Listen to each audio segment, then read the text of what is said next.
Hi everyone, welcome to Ethernal Realms and welcome to this video. We will talk about the June astrology and we will also get into your zodiac specific behavior throughout this month. I will still be making tarot videos, so if you're interested in a tarot reading, you can access that as I upload it. Subscribe and hit the bell so you are notified whenever the videos are up. So on the 2nd of the month, we have Venus in Cancer trining with Neptune in Pisces, and that is going to be impacting your 11th house and also your 7th house. So this can indicate that there is nice relationships between your hopes and dreams and also the people that you're relating with and how other people are seeing you. This can also indicate that you're meeting someone through your friends in a romantic context, or you might be manifesting someone through your friendship circle as well. So blind dating might actually go quite well around this time if you're looking.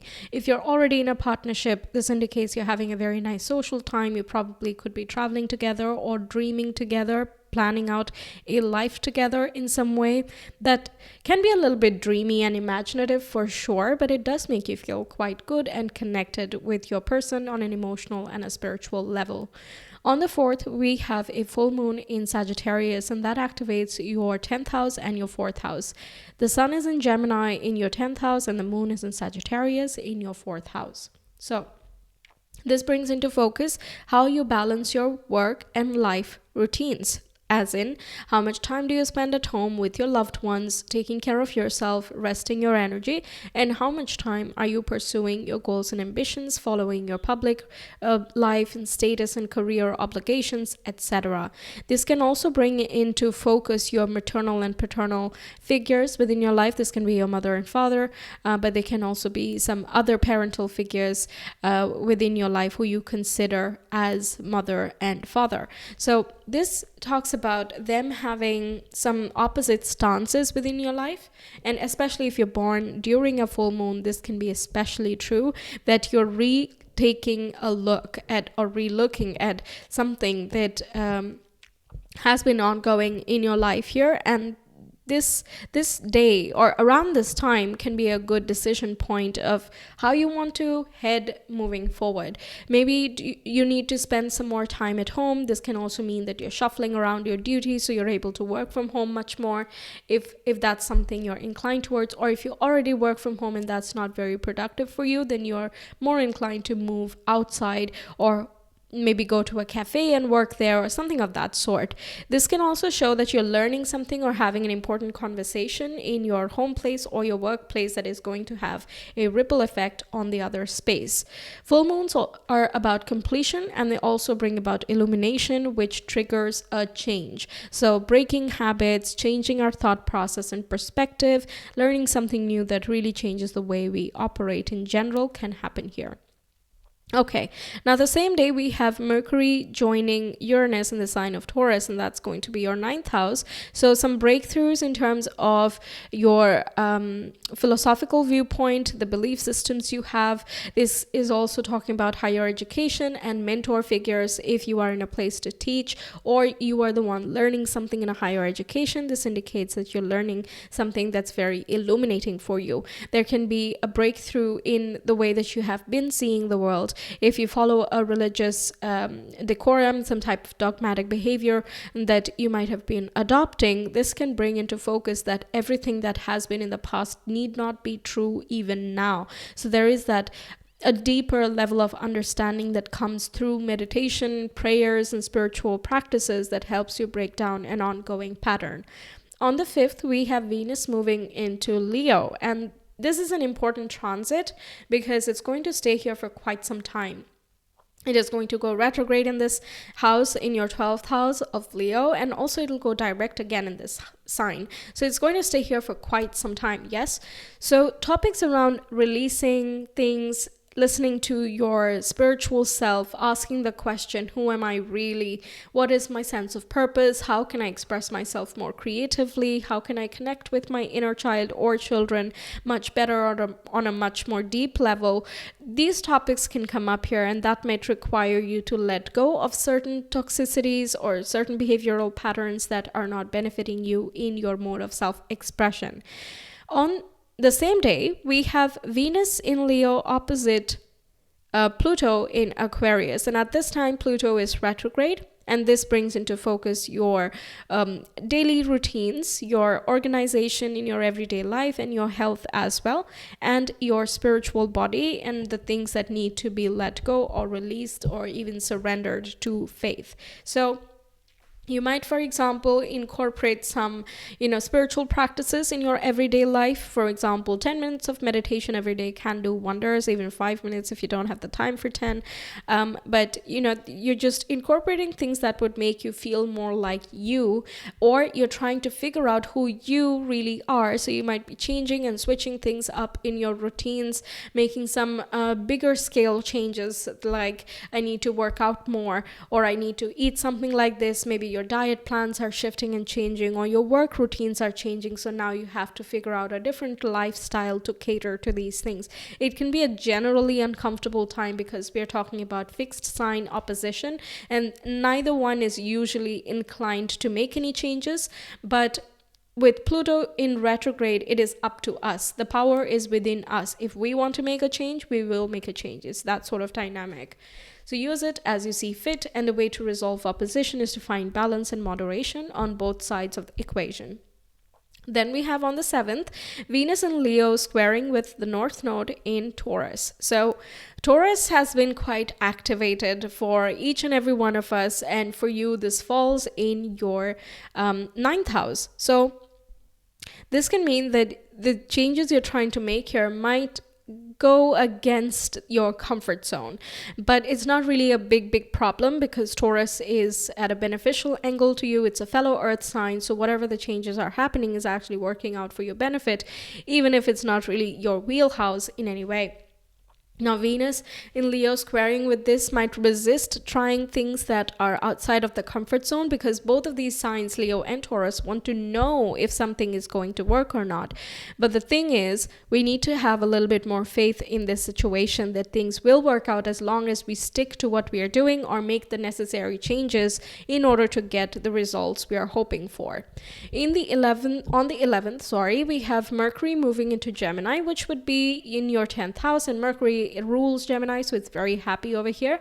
And it's also going to be trining, which is a harmonious aspect with Pluto in Taurus, which again we talked about is your 6th house. So your 10th and 6th houses are being activated. This means that you have some beneficial events taking place in your career life, the things that you do every day. So for example, if you have been eating healthier or thinking better or incorporating some healthier habits within your lifestyle, then this can really show a visible change in your day-to-day life. So random people can even come up and say that, okay, you look very refreshed, or it's as though you're speaking so clearly and your voice is very pleasurable to hear.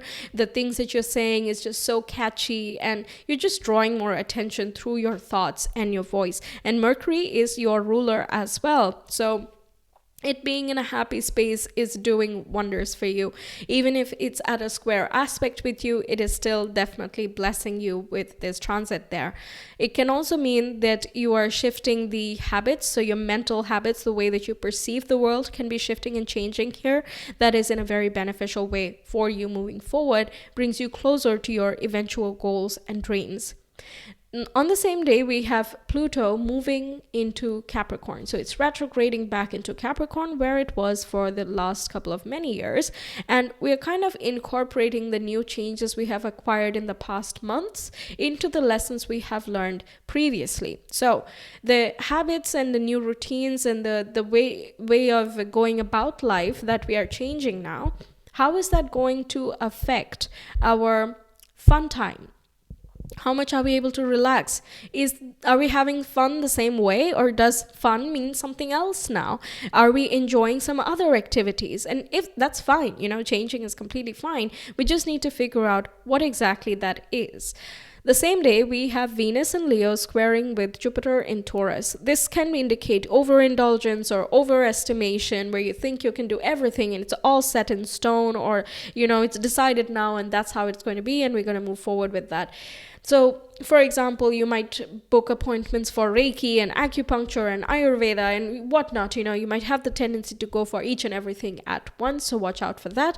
Otherwise, it's a very blessed aspect. There's good stuff happening in your 12th house of surrendering and faith, as well as your spiritual body, along with your 9th house of religion and connecting with the divine self, your future goals and visions that you have in your life.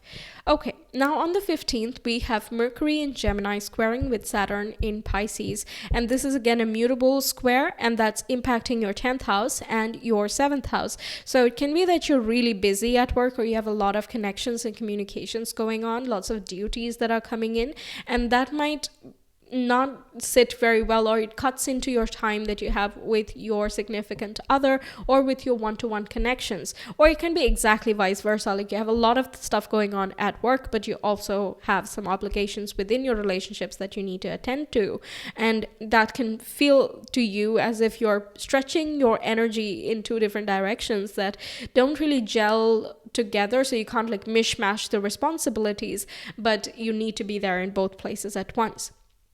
The good thing is, squares come with a lot of energy, and instead of wasting it through frustrations and anxieties, it's a good idea to focus equally on both sides of the aspect, and that is going to help you channel and fuel the energy that is already there. So don't think too much, just go ahead and do what you are required to do. It might feel like you're doing way too much, but you'll be surprised at how much energy you actually have whenever you need it. On the 17th, we have Saturn moving into retrograde, and that's in the sign of Pisces in your 7th house. So whatever the tension was on the 15th, whatever commitments you've had, on the 17th, things starts to resolve, and you will see that you are no longer needed in such a strict manner with your one-to-one relationships, or your partner no longer needs you so much, or you're not caring too much about what other people have to say so much. So you're kind of doing what makes you feel like yourself, like you're expressing yourself most authentically, and so on. Whenever Saturn goes retrograde, it's about restructuring things and cleansing certain areas that are just not that have not been looked at previously, or you didn't have the time for it. Multiple things happen in our lives, so it's okay sometimes we skip over certain topics.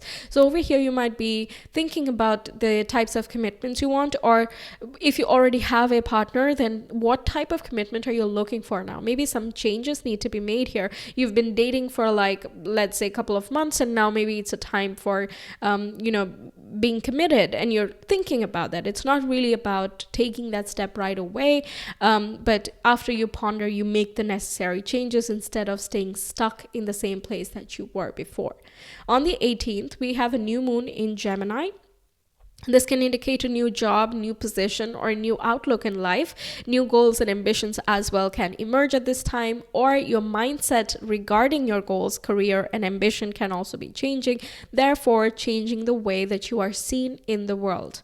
On the 19th, we have the Sun in Gemini, that is your 10th house, squaring with Neptune in Pisces, that is your 7th house.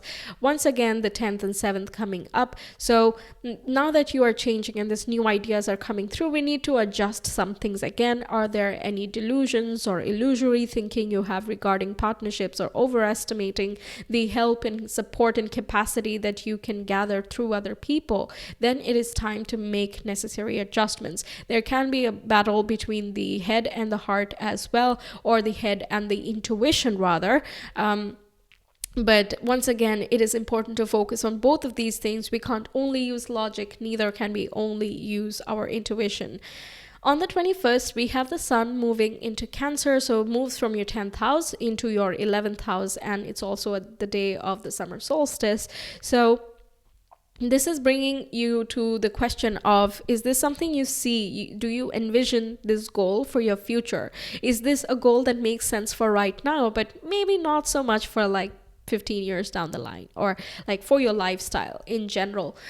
This can also be that you're focusing less on your work, or you've done enough in your workspace, so now you're shifting your energy towards your friends, maybe reconnecting with people that you have missed out on, or if you have clients, then you're sending them more newsletters, or you are setting out some marketing campaigns, something like that, but you're making them feel special, you're connecting with them, and so on.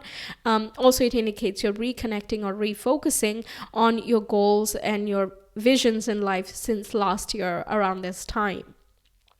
On the 25th, we have Mercury in Gemini squaring with Neptune in Pisces, again bringing into focus the 10th and 7th houses. So if you are in a relationship, it might be a little bit difficult to meet your partner, or there might be some disagreements regarding your work life. Perhaps you're spending too much time there and you're not giving me enough energy, and things like that can come up here. But again, once more, the squares can be resolved by focusing on both things not at the same time, but like making time for both things equally, not compromising on one or the other. Also, this can mean that you might be estimating what other people would think of your decisions to, let's say, change your career, or you have a new idea for your business or within your career as well, and you're shy to express yourself and give this opinion because you might feel as though it's not your place yet. So maybe you should not go for that idea. So over here, that tension is building up, and what it is asking you to do is take some type of action. Go ahead and express it. And yes, there might be some unknown stuff, and you can't figure out everything by yourself, so don't take too much on your plate around this time. Okay. On the 26th, we have Mars in Leo squaring with Uranus in Taurus. So this is again your 12th house and your 9th house. This can mean that you feel a little bit stretched around this time, okay? So resting and recuperating is ultra important. So is expressing yourself creatively. As a Virgo, you have this service mindset of, what do other people need? How can I be of assistance? How can I be helping someone? How can I care for myself, the physical being of other people as well, the environment and things like that. There are many things that you are so adept at. You're very analytical and logical and things like that, which goes a long way in dealing with these things that your zodiac symbolizes. So throughout this month, whenever we have activations in the 1st, 7th, 4th, and 10th houses, it's usually a pivotal time. We learn a lot about ourselves and the most important sectors within our lifestyle, within our life in general, that, it is important to take that rest. So on the 26th, if you're not prioritizing your rest throughout this month, you're likely to feel a sense of burnout or tiredness or frustration. But at the same time, there are some changes needing to be made in how you see the world or your belief system. For example, you need to work really hard to make the bare minimum of income. That's a belief system that many people have, and that can stress you out because you can't keep on working day and night, right? So what other things can be figured out given your circumstances? And this does not mean everything has to be figured out right away, but this square is a motivator to start figuring things out, or start asking the questions that are necessary for your fulfillment. On the 27th, we have Mercury moving from your 10th house to your 11th house. So again, you're likely to communicate with people or connect with like-minded people through social media, through your friend circles, and it's also possible to meet people through the people you know already. So friends of friends or families of friends is possible. Also, if you're living far away from your family, this indicates you might be connecting with them more, or you want to meet with them, so you might be making some travel plans to go home as well.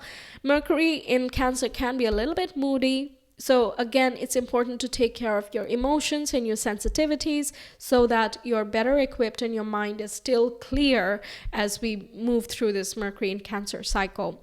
On the 29th, we have the Sun in Cancer trining with Saturn in Pisces. So there's some type of resolution that's happening through your 11th house and your partnership section. So again, there can be more time for socializing, and your partner is more, supportive of your goals and ambitions, or you have some goals in common with your partner as well, or how you envision the future is very similar. You're reconnecting on an emotional, sensual, and spiritual level with your one-to-one connections as well, depending on the type of relationship you have, of course, but definitely something is getting resolved here. The next day, we have Neptune in Pisces going retrograde, and this is reality check. So any paranoid behavior through partners or through other people, or you feeling paranoid or anxious regarding your relationship dynamics or relationships, that can be coming to the forefront in order to be revisited and to show you that, hey, it's not that bad, we can figure out a different way. On the flip side, it can be a sense of disillusionment as well, that perhaps you were looking at someone through rose-colored glasses, you were not seeing them clearly, and this is the time that the truth comes out, basically. Or that you see that, okay, it's not all roses and sunshine, it's not all rainbows, there are flaws in each and every person or each and every relationship dynamic. Sometimes you gotta give, sometimes you gotta take. There's that compromise, the equal give and take, or whatever type of give and take dynamic that you're into, that is coming to the forefront for recalibration. But even though there is that sense of disillusionment, it's not really a very negative feeling, because the same day we have a trine aspect again, which is about opportunity and harmony, with Mercury in Cancer, your 11th house, with Saturn in Pisces in your 7th house. So whatever it is you discover, you kind of like it. Okay, so it's nice to see that someone you thought was perfect has flaws, so it makes them a little bit more human, for example. Or to see that every relationship dynamic has its ups and downs, that kind of takes the weight off, and you don't try to make everything too perfect. And the same thing can be said through other people. They might tell you something that kind of releases the pressure you put on yourself, and the aspirations or the goals that you have in your long-term life. That also is like, okay, just go with the flow, we'll figure it out together, and you have the support. You really feel the sense of friendship and support by the end of this month. So that's what I have for you. Thank you for being here. I really hope you enjoyed and that the messages help you out throughout the month. Stay tuned for the tarot reading for your zodiac sign as well. I will be uploading them soon. Make sure you subscribe and hit the bell so you're notified whenever that's up. And if you enjoyed the reading, please do like and comment your thoughts if you have any. It will be really lovely to hear back from you, and it really helps the channel grow as well. I will see you some other time. Until then, take care. Bye.